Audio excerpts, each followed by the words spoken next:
Hey Hey, everyone, everybody. thanks very much, Susanna, for that introduction. Oh, am I on a delay?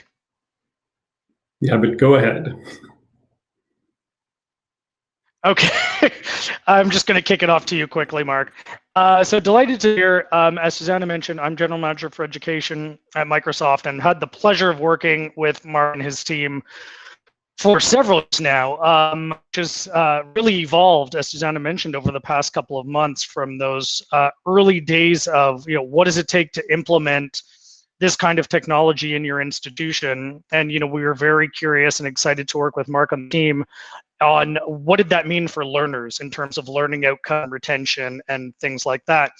But, with COVID, we had a special opportunity in all of the chaos when I remember, I still remember the call I got from Mark where he said like, hey, I think COVID's going to shut us down and, we want to take this entire anatomy program remote using the HoloLens. And it turned into an unintentional case study, as Susanna mentioned. And one of those things, Mark, I like to joke is the kind of thing they would never have let us done, 5 or 6 months ago. But, as following the work you and your team did, and all the great work is just like we need to get this story out and just really show how this can be such a spectacular tool for experiential, something that is certainly needed today. And I think we'd certainly argue we need to continue to graduate medical personnel.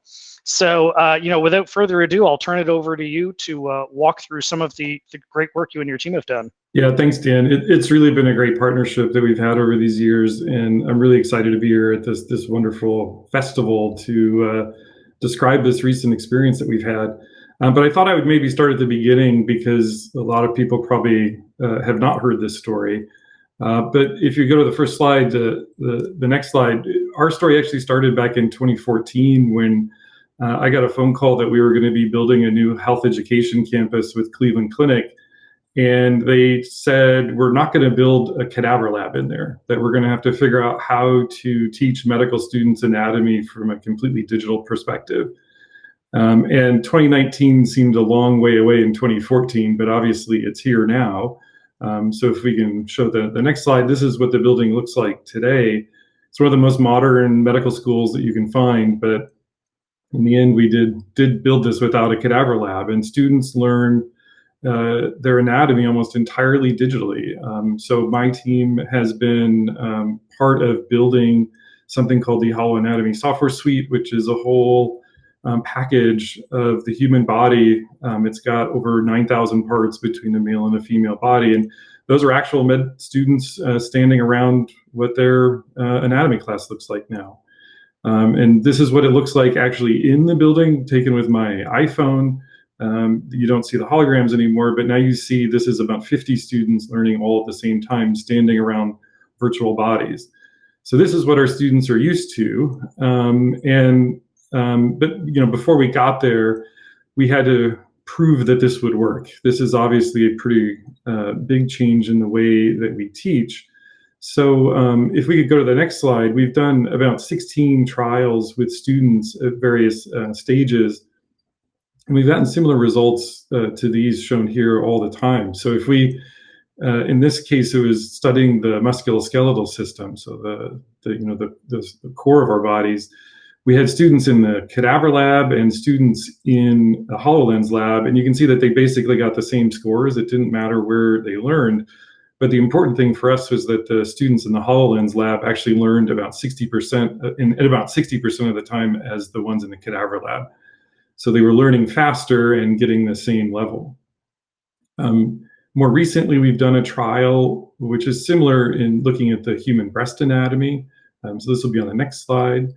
And we compared, we basically sent students into either the HoloLens lab or the cadaver lab first, and then we switched.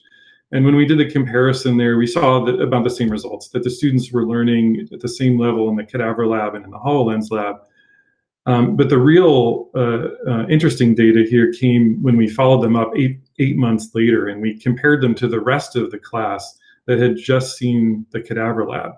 And what we found was that the students that had experienced the HoloLens material scored 44% higher later on than when if they had just been in the cadaver lab. And so we can summarize this by saying that the students are learning at the same level, they're getting there faster, and they're retaining the knowledge better. And so for a teacher, this is just the best that I can imagine. But if we go to the next slide, it's even better now. We have this amazing disruption that's happened in our world where nothing's working right on most days. But now we really can't get into a cadaver lab at all. And so we started to ask this question, well, what do we do now? And I thought I'd just run down a little timeline as to what we decided here. So and how we, so if we can go to the next slide. So we're located in Cleveland, Ohio in the United States. The first piece here was ordered on March 9th. If you're gonna have to click through here for us. And then that happened to correspond to the spring break at our university. So our students are located all over North America, and it was pretty quickly decided that students would stay where they were. We made the decision on March 11th to go completely remotely. That's when I was making the call to Dan to try to get as many devices as we could. We had a lot, but we needed more. And that gave us 1 week to turn our software application from being something that ran locally on a server to something that would run remotely, and to be able to ship out the lenses. On the next 2 days, we had planned some training with the students on the 20th and 23rd. And thankfully in the middle, or I guess because of our planning, we were ready, but on March 22nd, the state of Ohio issued a stay-at-home order. So on that day, all med schools in the rest of Ohio shut down. Unlike the rest of them, we taught class on the 24th and 26th as if it was normal. And so in these very quick weeks, we were able to turn this around because we had already prepped this digital way of teaching. So the team had to go through, we had to quickly sterilize a lot of lenses. And it was really crazy if you if we can go to the next slide. This is what the stack of HoloLenses looked like. So there's version 2 HoloLenses on the right, and version 1 HoloLenses on the left, and this is what we had to ship all over the country. And it was so tight that even the boxes were a problem. So they got the wrong building, and this is them arriving in the rain at our facility to manually move these around ourselves. And if they would have been another 4 hours late, we would not have been able to do this. If you can look at the next slide, it was completely chaotic to ship these things out. It was a logistical nightmare because you don't just send $3,000 devices out without a little bit of preparation. But we were able to do it, and I think the results were really pretty nice. So if we go to the next one, this is what class looked like. The students were distributed all over North America, like I said. All were connected on their home Wi-Fi networks. And then our teachers taught here centrally from Cleveland. If we go to the next slide, this is what it looked like in my basement. And on the left, observe the cardiac notch and the lingual. So what you can hear is Dr. Suish-Bratz, who's our head anatomist, giving a lesson. It happened to be just coincidentally of the lungs. And so you can hear that we were able to hear her, and we could see all of the anatomical content as holograms in the room. So if we can go to the next slide. One of my favorite things about this was that the students felt like they were together. So this is Ellen Kendall, who was a medical student in Kentucky. And she was saying, I was looking at the same hologram as everyone else in my class. And she really felt like they were all together. And that is really important to me, that these students had a connection across this distance, and they didn't miss a day of class. But beyond that, they actually really liked what they were learning. So if we can go just through the next bit, 84% of them, if we can go to the next slide, 84% of them thought that students could learn anatomy effectively this way. We can go to the next one. 81% of them thought that it was equivalent or better than the in-person class. And when we gave them a head-to-head choice, did you prefer remote or in person? 58% of them actually chose the remote session.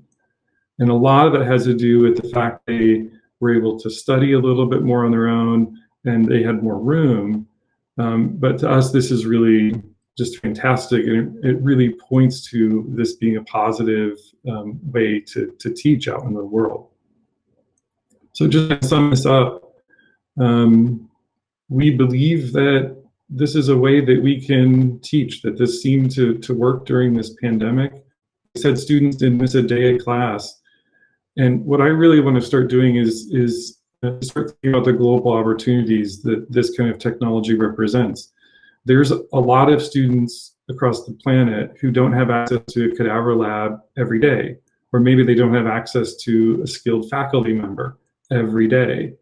And so if we can provide students access to the same level of knowledge that our students are getting in their medical school, and if we can provide them access to faculty members all across the globe, I think this is the kind of thing that can really start to change education and to give access to people who just don't have that ability today. So again, that's all I got. I really appreciate being able to talk today.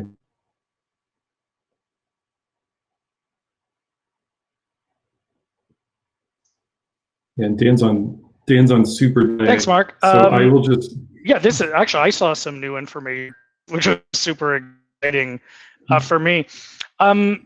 With some of the time we have left, I'm just going to use this to pepper you with questions, because I think could be interesting for folks as well.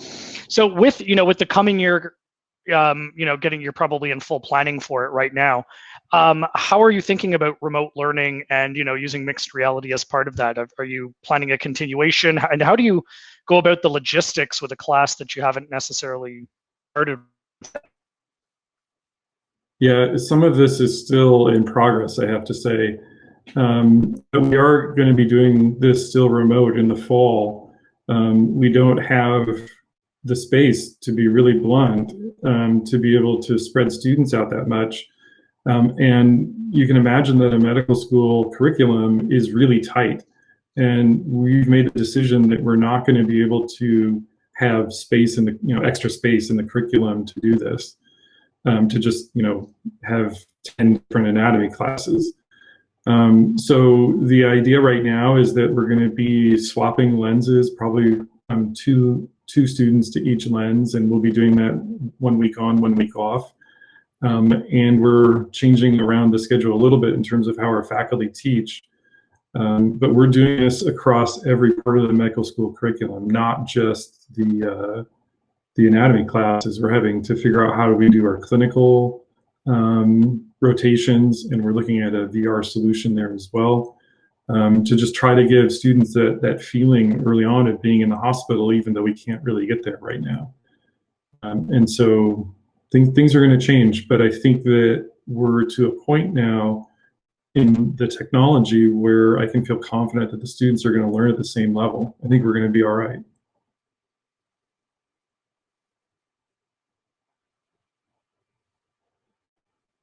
I'll just note, I know Dan's on a big delay audio-wise. Awesome. We are going to do a Q&A session. We are going to do a QA session in the impact room if you want to join us there later. Sorry, Dan, you're on about a 7-second delay, I think.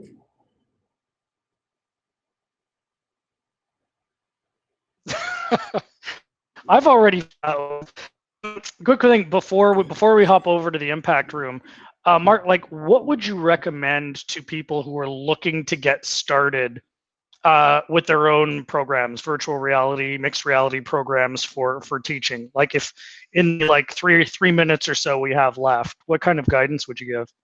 So I talk about this all the time, and I really ask people to start with their learning objectives. What are you trying to get at? And really write this down and clarify. What are the things that you're trying?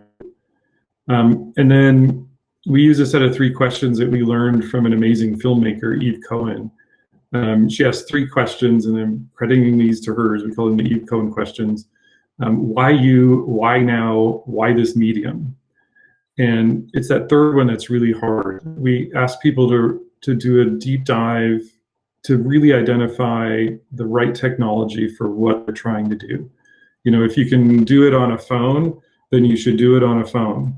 If you can do it on a web page, do it on a web page. But if there's something unique that requires additional things, then identify that and start to design around that. So for us, the human bodies, it's really important to understand it in 3 dimensions. And it's really important to have connection between the students and the teacher. So for us, mixed reality was the solution. I don't know how to do it in VR. I don't know how to do it on a phone. I don't know how to do it on a web page. But over and over and over again, we've had studies that have shown that we can do this in mixed reality with something like a HoloLens. And so I think it starts, though, with identifying what it is that you're trying to do and then design the technology around that. I know that sounds kind of dumb and pedantic, but I cannot tell you the number of people who come to me who just want to do HoloLens because it's cool, and they're missing the cheap and easy thing that's right in front of them.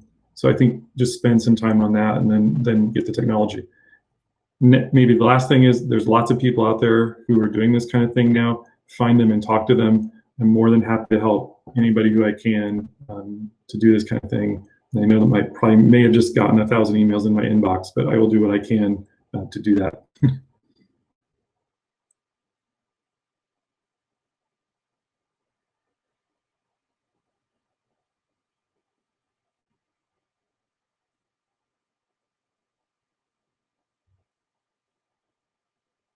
It seems like Dan might be frozen.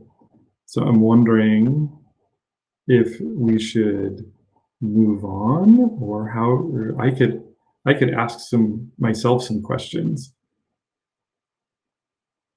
Why don't I just sign off to everybody? Why don't I just thank everybody at Games for Change. Thanks, Dan, for getting us in here, and I can't wait to see the rest of the festival. Thank you. We'll see you in the Impact Room.